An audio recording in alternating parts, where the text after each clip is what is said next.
found a witch. May we burn her?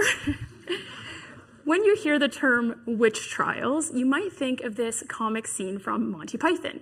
And when people hear that I study early modern witches, I get so many questions about The Crucible, Sabrina the Teenage Witch, Wicked, Narnia, Harry Potter, the political term witch hunt, and so many horror films. These questions tell me that 400 years later, people are still interested and deeply invested in the stories we tell about witchcraft. Witch trials are fundamentally stories of power and blame. Who has the power to harm us? Who do we blame for the terrible things that happen to us?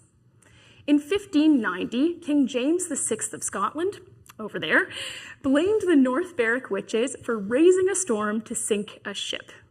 Years later, when he became King of England, several playwrights wrote plays that included witches. For example, if you all know your Shakespeare, you might remember the Weird Sisters from Macbeth.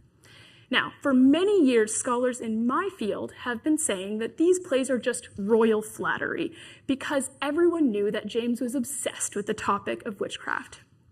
However, my thesis argues the opposite. I believe that these plays actually work to critique power rather than to critique witches. Scholars in Europe at the time thought of kings and witches as a binary, extreme opposites. King James said that the king is the servant of God, while witches are slaves of the devil. You can see this binary thinking here in this image from a trial document. King James sits high on his throne, while the witches kneel far below.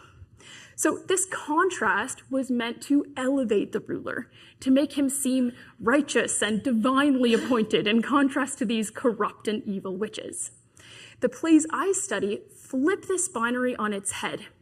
First, they represent all of the ruler characters as corrupt and even tyrannical in some cases.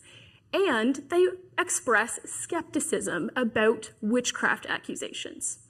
The result is that tyrants, rather than witches, become the most dangerous characters on stage.